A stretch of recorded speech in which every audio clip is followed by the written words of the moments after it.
Salam alaikum.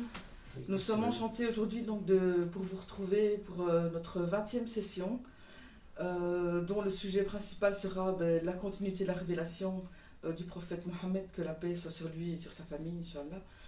Et nous avons donc comme d'habitude Cheikh Haïdar qui nous présentera le contenu principal du sujet. Et nous avons une invitée particulière aujourd'hui, une amie, c'est Chloé, jeune convertie, et qui participera et enrichira avec nous cette séance aujourd'hui. Salam alaikum, que la paix de Dieu soit sur vous, que la paix de Dieu soit sur son prophète Mohammed et sur sa famille bénie et infaillible. Allahumma salli ala Muhammad wa ali Muhammad. Alors, aujourd'hui, comme elle a dit Somaya Isabelle, que nous allons parler de la continuité de la révélation.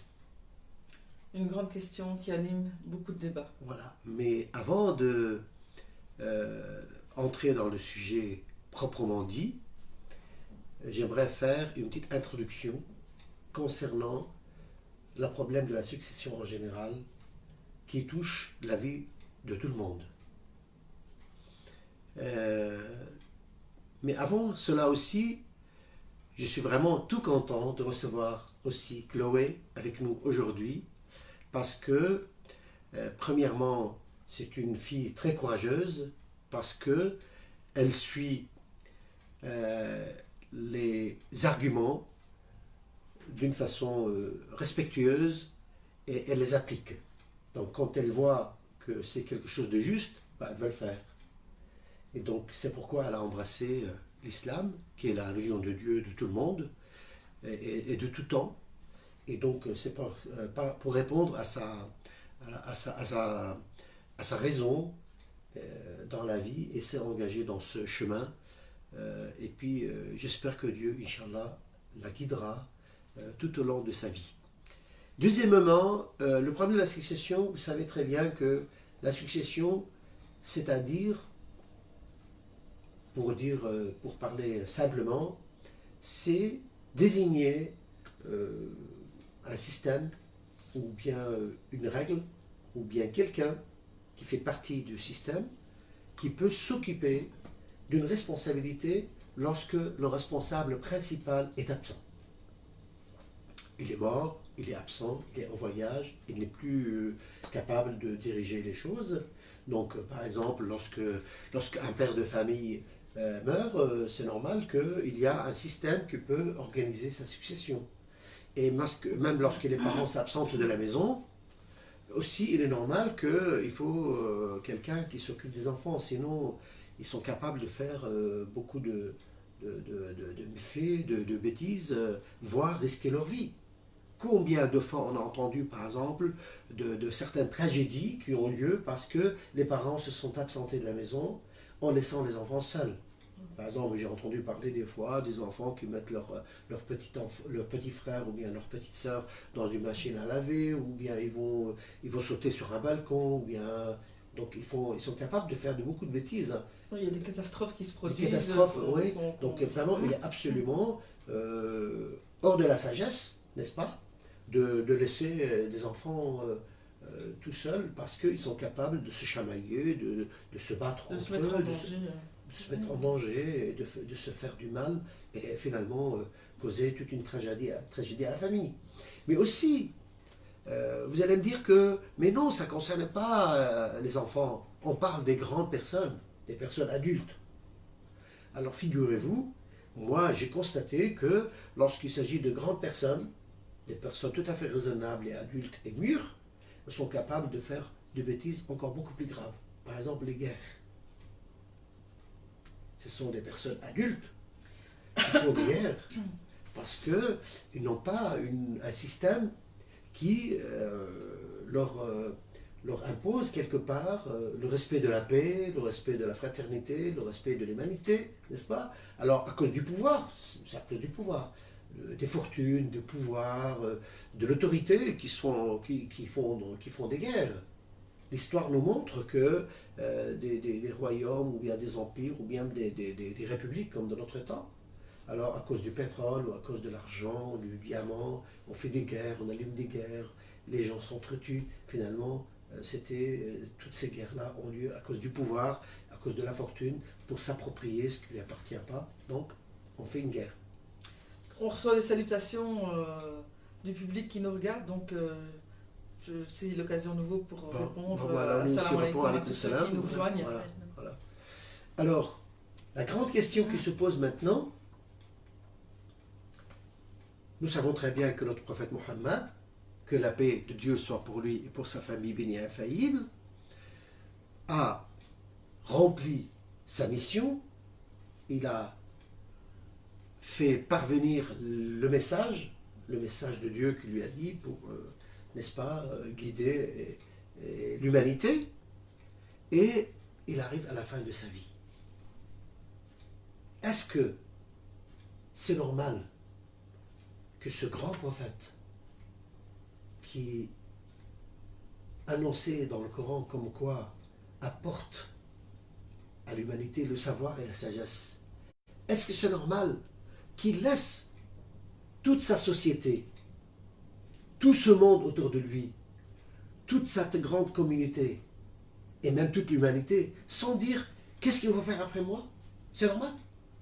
Des personnes ordinaires laissent un testament, ils laissent des indications claires par rapport à leur volonté qui suivra leur décès. Donc il y a un mécanisme spontané normalement chez toute personne ordinaire de prévoir sa mort et de laisser certaines indications pour voir comment donner suite à ses volontés, à son désir. Qu'est-ce que tu en penses, Chloé?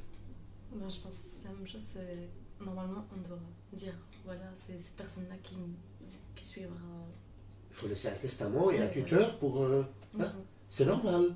C'est vraiment hors de sagesse. Quelqu'un qui prendrait pas cette mesure, on dirait que c'est quelqu'un qui est pas raisonnable. Pour éviter les catastrophes, quoi. La catastrophe et les conflits, etc., etc. Exactement. Ce que le prophète a fait à plusieurs fois dans sa vie. À plusieurs reprises. Je me permets à nouveau quand même de poser une question. On est toujours en train de tenter d'améliorer l'image, le son et donc la diffusion de nos cours. Et donc on a apporté à nouveau une modification aujourd'hui et je voudrais poser une question à nos auditeurs et leur demander si le son est bon cette fois-ci.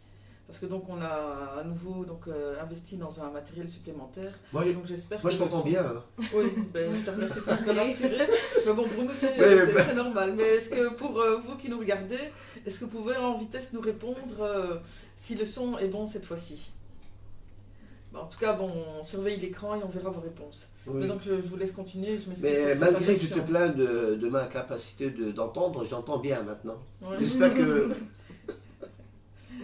Mais donc on en était à cette grande question finalement. Donc le prophète, que la paix soit sur lui, sur sa famille, qu'en est-il? Qu'est-ce qu'il nous a laissé comme enseignement ou comme indice par rapport aux questions qui suivront et qui suivront son décès? Alors notre bien-aimé, notre prophète, il a dit à plusieurs et maintes reprises, il a dit des paroles qui montrent que lui, il a nommé un successeur, à savoir l'imam Ali, que la paix de Dieu soit pour lui. Il a dit par exemple, tu es pour moi Ali comme Aaron était pour Moïse, à part qu'après moi, il n'y a pas de prophète. Merci pour les réponses. C'est bon? Le son est bon? Ouais. Très bien, merci. Très bien. Donc c'est une nouveauté qui améliore notre émission. Alhamdulillah. Bon, alors il a dit, tu es pour moi comme Aaron était pour Moïse. Vous savez, Aaron, Moïse, c'est le grand prophète que toutes les religions reconnaissent en tant que messager envoyé par Dieu. Moïse, on peut l'appeler comment? Le héros de la Torah. La personne principale. Moïse, c'est auquel se réfèrent tous les juifs, tous les chrétiens et tous les musulmans. Donc Moïse, c'est très bien Moïse avec les 10 testaments, celui qui a été... Les 10 commandements. Les 10 commandements, pardon. Les 10 commandements, excusez-moi le mot. Bon, alors, Moïse, celui qui a fait face au pharaon. Pharaon, c'était le grand despote de l'Égypte qui opprimait les peuples opprimés à l'époque, c'était les fils d'Israël. Malheureusement, aujourd'hui, ils sont des oppresseurs. Hein. Qu'est-ce que vous voulez? Mais à l'époque, c'était des opprimés. Alors Moïse est venu pour les sauver de l'oppression. Et il a apporté un message de la part de Dieu pour annoncer aux pharaons et aux fils d'Israël comme quoi il est envoyé par Dieu pour les guider. Et finalement, Moïse, il était plusieurs fois, il s'absentait. Par exemple, une fois, il s'est absenté pour recevoir la révélation parce qu'il a été ordonné par Dieu d'aller sur une montagne, d'accord, recevoir le message de la part de Dieu. Je pense que c'est le même moment où il a reçu ce qu'on appelle les 10 commandements. Alors c'est comme notre prophète d'ailleurs. Sa première réception de message, c'était aussi sur un mont qui s'appelle dans la grotte de Hira, duquel on a parlé déjà une autre fois. En tout cas, il a été dans cette montagne pour recevoir. D'ailleurs, il s'est passé quelque chose de vraiment très étonnant avec lui, Moïse, pendant ce moment-là. Parce que les gens de sa communauté lui demandaient à Moïse, pourquoi on ne peut pas voir Dieu? Nous voulons voir Dieu. Ils demandaient à Moïse, nous voulons voir Dieu. Alors Moïse, il leur disait que c'est impossible, mais eux, ils n'acceptaient pas. Alors il le disait, sa communauté, les gens de sa communauté lui disaient, mais va dire à Dieu et donne-nous sa réponse. Nous ne voulons pas de ta réponse directe. Nous voulons savoir la réponse de Dieu. Alors Moïse, d'accord, je vais poser la question. Il a été donc sur cette montagne et il a posé la question à Dieu. Il a dit, je voudrais, laisse-moi te voir. Donc le Coran, il nous écrit ça. Alors Dieu lui dit, tu ne peux pas me voir. C'est impossible de me voir. Mais regarde cette montagne. Si elle reste à sa place, tu pourras à ce moment-là me voir. Dieu dit à Moïse, regarde cette grande montagne. Si cette montagne reste à sa place, tu pourras me voir. Alors le Coran nous dit que Dieu soit-il loué, s'est montré à la montagne. Alors la montagne, du coup, elle est devenue complètement inexistante. Elle s'est effacée, la montagne. Et Moïse est tombé épanoui de cet événement. Évanoui. Pardon, oui, évanoui. Alors comment peut-on expliquer cela? Ça l'a aussi épanoui. Oui, aussi. Oui. Alors donc, moi je pense que notre explication de notre temps, on peut comprendre que, puisque nous comprenons, nous savons que Dieu n'est pas dans l'espace ni dans le temps, c'est un être qui n'est pas spatio-temporel. Donc lorsqu'il veut se montrer à la montagne, qui est limitée par le temps et l'espace, bien sûr, tu montres quelque chose devant l'infini, il disparaît. Toute chose, tu le compares, ou bien tu le mesures, ou bien tu le mets devant l'infini, cette chose, elle doit disparaître, parce que l'infini n'a pas de fin, n'a pas de début ni fin, il n'y a pas de limite. Donc tu ne peux pas mettre quelque chose de limité à côté de l'illimité.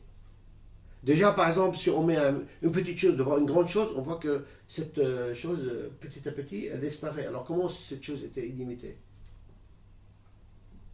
C'est un peu difficile à comprendre pour nos chers enfants qui nous écoutent peut-être, mais je vais m'expliquer. Imaginez une petite aiguille dans dans un tas de foin. Une botte de paille. Est-ce qu'on peut trouver l'aiguille facilement? C'est très difficile. Pourquoi? Elle est très petite par rapport à la botte du foin. Parce que l'aiguille est très très très petite. Alors on dit, comme par exemple quelqu'un qui veut chercher l'impossible, on dit chercher une aiguille dans une botte de foin. C'est ça? Hein, on dit ça? Paille, oui. Ou bien une botte de paille. Donc, pourquoi? Parce que cette aiguille, comme elle est très très très petite, elle ne peut pas être remarquée ou bien trouvée dans cette botte qui est très grande par rapport à l'aiguille. Alors imaginez si cette botte, elle est immense et sans limite. Alors à ce moment-là, l'aiguille, elle devient tellement petite, voire elle disparaît. Hein? C'est un peu cela. Donc, le prophète Moïse, en allant recevoir les 10 commandements de la part de Dieu, est-ce qu'il a laissé sa communauté seule? Non. Il a désigné son frère Aaron, pour s'occuper de la communauté, de la direction des affaires pendant son absence. C'est pourquoi le prophète Mohammed, il dit à Ali, tu es pour nous, pour moi, comme Aaron était pour Moïse. À part que il n'y a pas de prophète après moi. Il n'est pas prophète. Excusez-moi d'être un peu long, mais je vais donner encore cette dernière explication avant de terminer et donner la parole à Chloé et à Isabelle. Lorsque, par exemple, je vous dis, mangez tout sauf le yaourt. Et si je vous dis, par exemple, mangez tout, on peut comprendre ces deux phrases d'une façon différente, selon leur prononciation. Lorsque je dis mangez tout, vous pouvez tout manger, mais à la limite, vous êtes libre d'en laisser une partie. Parce que manger tout, bon, moi je mange tout, mais je ne peux pas tout manger. N'est-ce pas? Donc je peux laisser une partie. Mais si moi je vous dis mangez tout sauf les yaourts, ça veut dire qu'il faut absolument tout manger et ne laisser que les yaourts. L'exception que j'ai donnée au yaourt, ça veut dire qu'il faut tout manger. C'est clair? Hein? Ouais. Lorsque le prophète il dit à Ali, tu es pour moi comme Aaron était pour Moïse, sauf qu'il n'y a pas de prophète après moi, c'est-à-dire vraiment tu es comme moi, tu es exactement comme moi, c'est ma copie, à l'exception d'une seule qualité, d'un seul adjectif, à savoir que tu n'es pas prophète. C'est-à-dire toutes les qualités que le prophète avait étaient pour Ali, à part qu'il n'était pas prophète. L'exception par rapport à l'adjectif prophète montre que toutes les autres qualités sont affirmées et sûres et qu'il n'y a pas à en douter. Voilà. Je ne sais pas si j'ai réussi à faire passer bon, aussi mon message. Je laisse, je ne sais pas, à vous le temps de peut-être s'exprimer. Dites quelque chose. Vous pouvez même vous opposer à ce que je dis. Hein, pas de problème. Qu'est-ce que tu en penses, Soumaïa? Qu'est-ce que tu penses, Chloé? Justement, je pense que c'est une preuve que Ali, il est le successeur du prophète. Et qu'il a, il a tout, à part le nom de prophète. Mais que tu peux parler un peu plus fort? Ah, je dis justement que Ali, c'est quelqu'un de très important et qu'il a toutes les qualités du prophète, sauf la qualité de prophète, comme vous dites. Et quand il a dit par rapport à Moïse, oui. Ça prouve vraiment que c'est quelqu'un d'important et son successeur. Oui. Ça prouve vraiment. Quoi. Mais donc ce que tu annonces par rapport à la mission de Ali, donc qui est, parce que ça concerne bien la préparation de la communauté, à la question de la succession du prophète après sa mort. Mais donc cette information-là, c'est une information qui est clairement reprise dans les références qui sont partagées et connues auprès de toutes les différentes écoles musulmanes. Oui. Donc ce sont des références claires qui bien sont validées dans tout le corpus des références et des informations. Mais malheureusement, les musulmans, tous, n'ont pas accepté cette désignation par le prophète de Ali. Et après, les musulmans, ils l'ont payé très cher. Et je pense qu'en tout cas, c'est peut-être important aussi, bon, tu as cité un exemple, mais il y en a plusieurs. Il y en a un qui est très connu, qu'on aura probablement, prochainement l'occasion de redévelopper. Oui. C'est la question de Yom Hadir, donc le jour de Hadir, quand le prophète, que la paix soit sur lui, sur sa famille, est parti pour le dernier pèlerinage, et donc pour instituer tous les rites pour le pèlerinage à la Mecque. Sur le chemin de retour, alors qu'il y avait des centaines de milliers de musulmans qui étaient présents et qui prenaient la route pour rentrer chez eux à la fin du rite, il s'est arrêté dans un endroit qui s'appelle le Hadir Khoum, Donc c'est un endroit où il y a une rivière ou une source, si je ne me trompe pas, et qui était vraiment dans une plaine aride, exposée au soleil, donc un endroit très dur au niveau du climat. Et là, il a eu à nouveau une révélation de Dieu qui lui a dit, alors qu'il avait révélé le message pendant 23 ans, et il lui dit maintenant de parachever sa révélation, parce que s'il ne passe pas ce message-là à ce moment-là, c'est comme si les 23 années de révélation sont nulles et non avenues. Et donc, il est obligé à ce moment-là de transmettre un message. C'est-à-dire que tu es en train d'expliquer ici que si le prophète n'annonçait pas ce qu'il annonçait, le message devient nul et non avenu. Ouais. Alors que ça fait 23 ans qu'il était en train d'annoncer. Et il y a un verset du Coran, à ma connaissance, qui signale cet événement, et on a beaucoup d'explications qui sont reprises par tout le monde.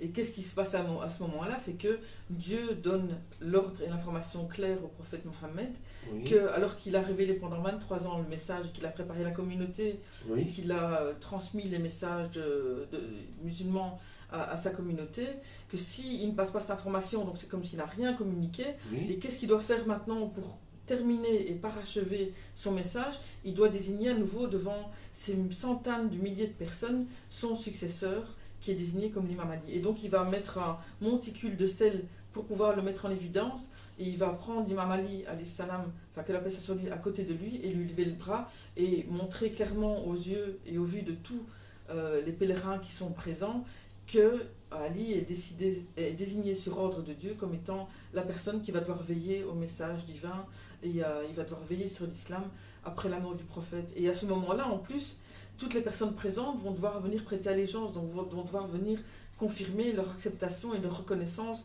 dans ce grand événement et dans la mission qui est transférée à l'imam Ali. Et donc c'est à nouveau une démonstration importante de tout ce qui a été mis en place pour préparer le départ de ce monde ici-bas du prophète.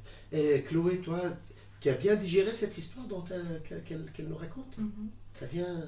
Et justement, vu que c'est des profs, que c'est cité dans le Coran, comment ça se fait que les sunnah, ils reconnaissent ça alors? En tout cas, c'est reconnu dans les références, dans toutes les écoles musulmanes, c'est reconnu comme étant et même des ce éléments. que vous avez dit avec Moïse, c'est toutes deux. Bien sûr. La parole que j'ai citée sur le prophète Mohammed, qui dit que Ali, que tu es comme Aaron pour Moïse, tu es pour moi comme Aaron pour Moïse, c'est un hadith très sûr, existant dans toutes les sources, les recueils importants de la tradition du prophète Mohammed chez tous les musulmans. D'accord? Bon. Le deuxième aussi événement, c'est aussi cité dans toutes les sources et même reconnu dans les livres de l'histoire ou bien dans les livres de recueil. Donc c'est connu que le prophète, il a dit ce jour devra dire dont elle parle, il a dit celui dont je suis le wali, Ali est le wali. Donc celui dont je suis le chef. D'ailleurs, malheureusement, il y a certains musulmans qui ont commencé à soulever des doutes par rapport à l'utilisation du mot wali.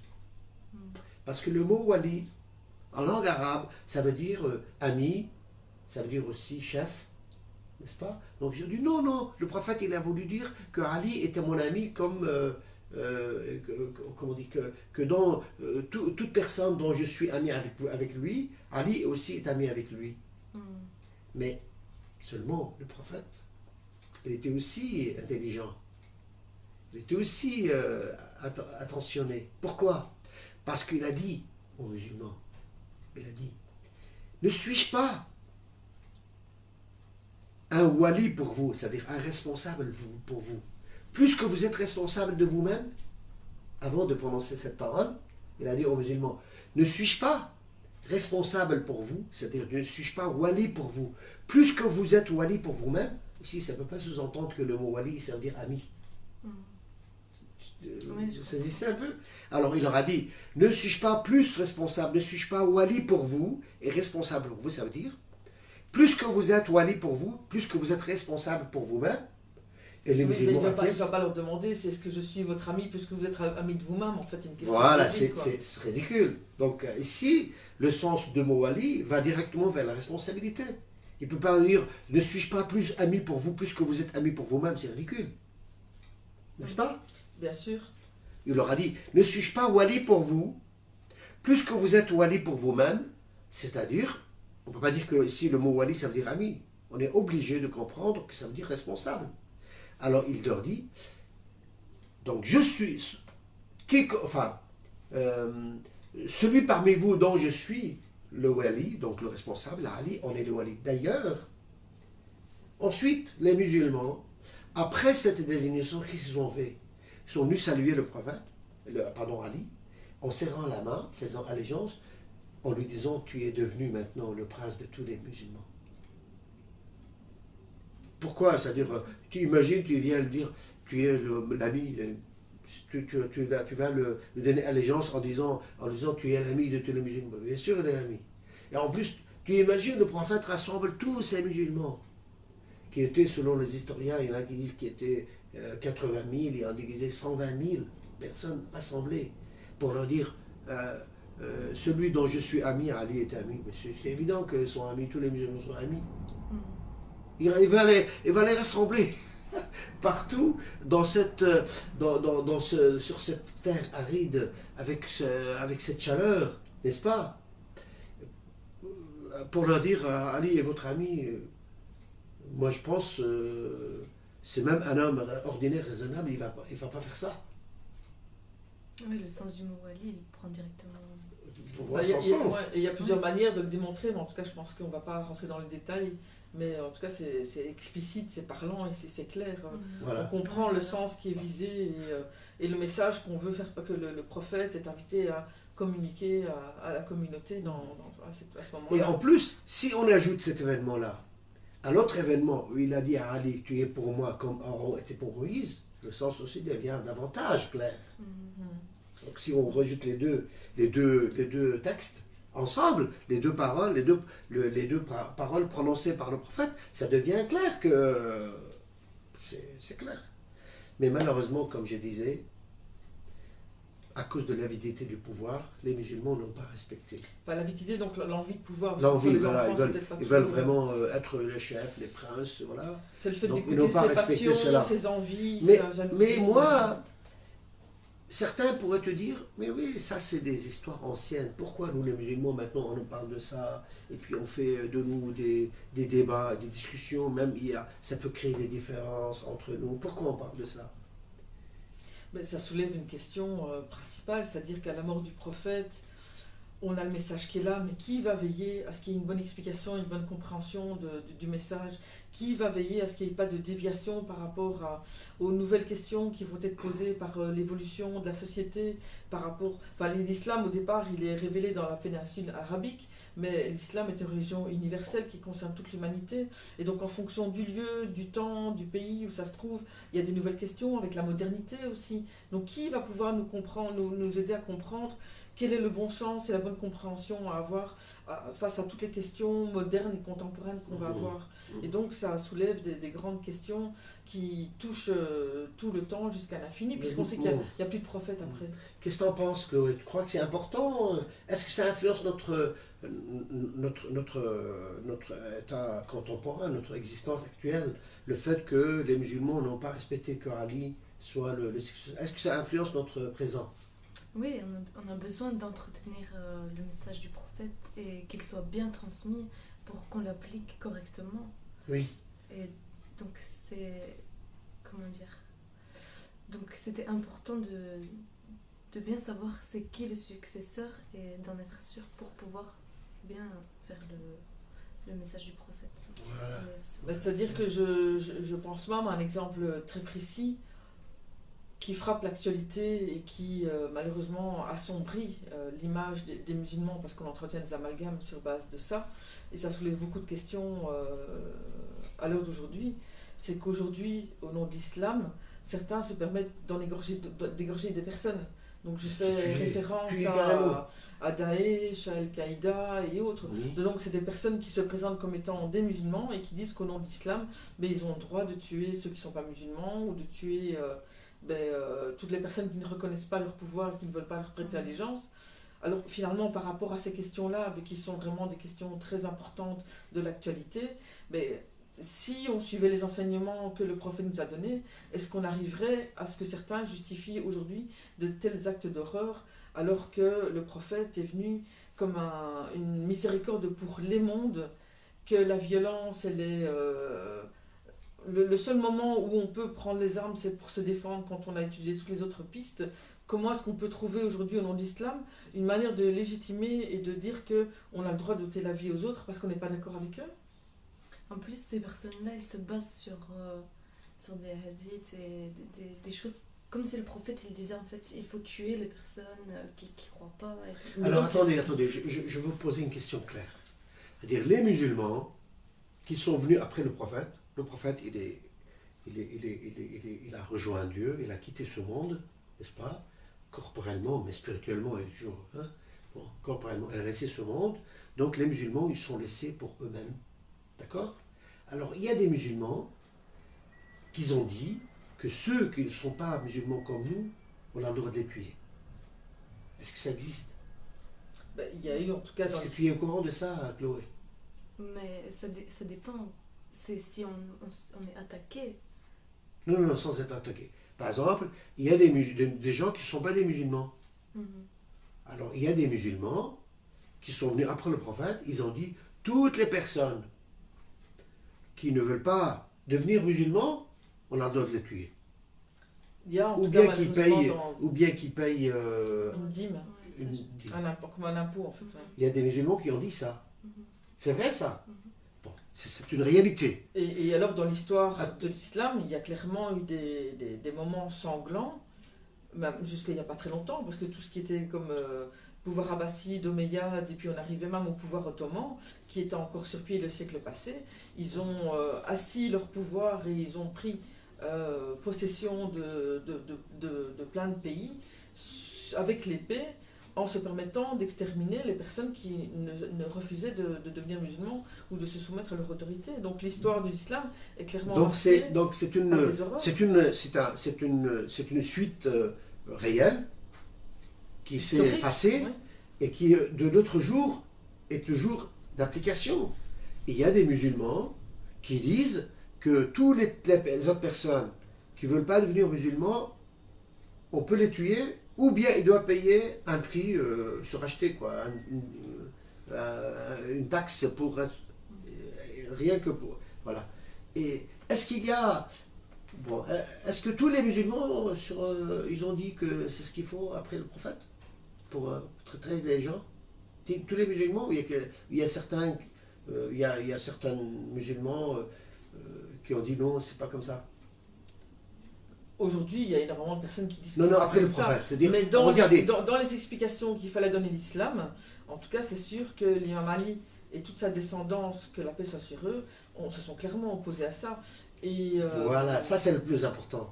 C'est-à-dire, il n'y a que l'imam Ali qu'après le prophète, il a dit non, on doit respecter les autres et ne pas les obliger à devenir musulmans, ni les obliger à payer une taxe. Qu'est-ce qu'il a dit le prophète? Et l'imam Ali, tu sais ce qu'il a dit à ce propos-là? Il y a une très belle phrase qui me vient à l'esprit. Oui. C'est la phrase qu'il a écrite à son ambassadeur Malek Ashtar, Oui. Qui était envoyé, si je ne me trompe pas, en Égypte comme étant son ambassadeur.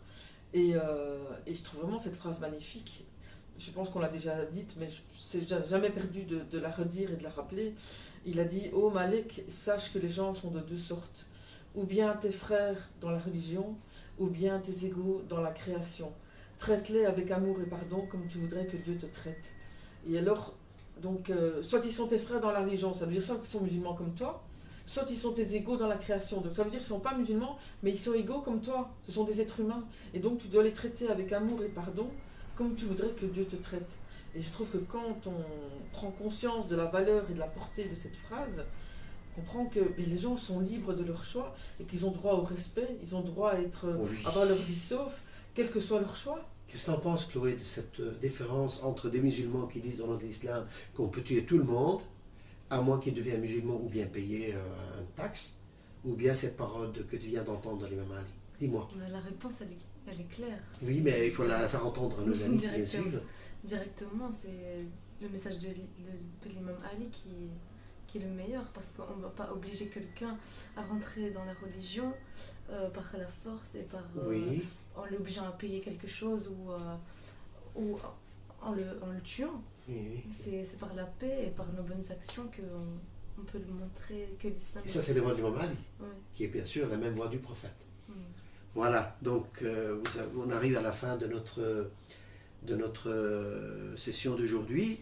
Je me permettrais peut-être juste de rajouter un Oui. complément parce que je me suis permis de mentionner l'imam Ali et sa descendance infaillible, donc à travers sa descendance, ses enfants et petits-enfants, et donc la question de l'imama qu'on traitera naturellement plus en détail par la suite. Mais, Imam Ali, alayhi salam, lui aussi, il va arriver à un temps où il va mourir. Et donc la question de la succession et de la sauvegarde de la compréhension Oui. du message pour être le plus proche possible de ce que Continuer à Dieu poser. a voulu nous transmettre, cette question-là va toujours se reposer au fil du temps et des générations. Et donc, il y a à nouveau une information très claire que Dieu nous laisse et qui nous dit que c'est le principe de Safinat Najat, Oui, l'arche l'arche de sauvetage. l'arche du savoir. Mais en plus, oui, c'est le Safina du savoir. Nous, c'est l'arche du savoir. L'arche du savoir. Safina du savoir. Et donc, oui. je te laisse peut-être décrire cette C'est-à-dire, le information prophète, il a qui dit sont- aussi dans une phrase très claire à tous les musulmans, d'ailleurs, c'est reconnu par tous les musulmans, cette parole de la part du prophète. Il dit: ma famille pour vous, c'est comme l'arche de Noé. L'arche de Noé. Celui qui monte dans cette arche, il sera sauvé. Et celui qui ne monte pas, Il ben, sera il sera perdu et noyé. Avec cette belle parole, moi, je vais un peu donner le dernier mot à Isabelle et à Chloé. S'il vous plaît, vous voulez bien dire au revoir à nos amis? Donc je vous salue et donc je vous fixe rendez-vous pour la semaine prochaine. Et donc je rappelle à nouveau que nous sommes toujours dans les périodes de commémoration du deuil de Fatem Zahra, donc Que la paix cette de Dieu grande soit dame, pour elle. ce grand emblème du rôle de la femme incarné donc par cette dame pour l'islam, mais pour toutes les femmes de tous les mondes. Et donc je présente mes condoléances à toutes les musulmans qui reconnaissent sa valeur et je les invite vraiment à s'enrichir, à s'informer sur le rôle qu'elle a joué et qui est déterminant par rapport à la place de la femme dans la société en général. Merci de rappeler ça. Mais je dirais à Chloé aussi que, est-ce que ça t'a plu? Oui, beaucoup, franchement. Tu aimerais bien refaire encore une fois? Franchement, oui. Ah, Parce très que bien, c'est ça- gentil, c'est réjouissant. On apprend beaucoup de choses en plus. Voilà, alhamdoulilah. Bon, alors, tu dis au revoir à nos amis. Que la paix soit sur vous. Passez une bonne journée.